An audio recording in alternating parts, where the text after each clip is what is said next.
नमस्कार, आप देख रहे हैं नवभारत टाइम्स ऑनलाइन और मैं हूं आपके साथ हिमांशु तिवारी। कोरोना वायरस की दूसरी लहर के बीच आंध्र प्रदेश में रहने वाले बी आनंदया आयुर्वेद पद्धति से लोगों का इलाज कर रहे हैं। नेल्लोर जिले के कृष्णपट्टनम गांव के रहने वाले बी आनंदया बीते 1 महीने से अपनी पद्धति से लोगों का उपचार कर रहे हैं और इस दवा को लोग अब कृष्णपट्टनम दवा कहने लगे हैं। सोशल मीडिया पर भी इसको लेकर काफी चर्चा हो रही है और इस दवा को लेने के लिए अलग अलग गांवों से उस गांव में भीड़ जुटती है। आंध्र प्रदेश सरकार ने पहले तो इस दवा के प्रयोग पर रोक लगा दी थी, लेकिन बाद में इसकी जांच के बाद इससे रोक हटा ली गई है।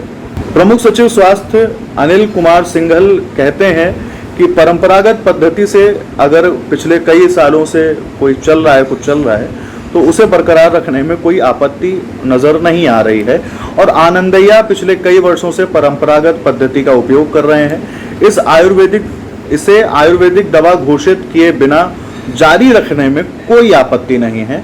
उन्होंने एक प्रेस कॉन्फ्रेंस में यह भी कहा कि अगर यह एक दवा है तो विभिन्न जांचों, नैदानिक परीक्षणों और अन्य प्रक्रियाओं के जरिए इसे सत्यापित करने की एक व्यवस्था है।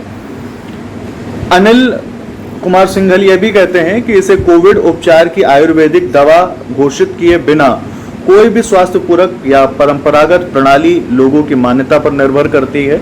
अगर इसमें कोई हानिकारक सामग्री नहीं है तो इसे नियंत्रित करने या इस पर पाबंदी लगाने की कोई जरूरत नहीं समझ में आती है। आनंदया की कृष्णपट्टनम दवा का अब तक कोई नकारात्मक प्रभाव नहीं मिला है और इसकी तैयारी में इस्तेमाल हो रही सभी सामग्री सुरक्षित प्रमाणित हो चुकी हैं, जिसके बाद अब इस पर जो रोक लगी हुई थी इसे हटा लिया गया है। प्रमुख सचिव ने यह भी कहा है कि हमारी टीम उन लोगों और उनके संपर्कों की निगरानी कर रही है जिन्होंने इसका इस्तेमाल किया और जिससे पता चल सके कि इसका नकारात्मक प्रभाव है या सकारात्मक। तिरुपति में आयुर्वेदिक कॉलेज का एक दल भी इस काम में जुटा हुआ है।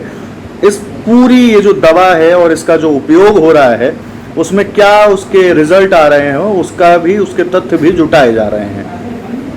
नवभारत टाइम्स ऑनलाइन आपको देश और दुनिया की महत्वपूर्ण जानकारी देता रहेगा। आप जुड़े रहिए एनबीटी ऑनलाइन के साथ।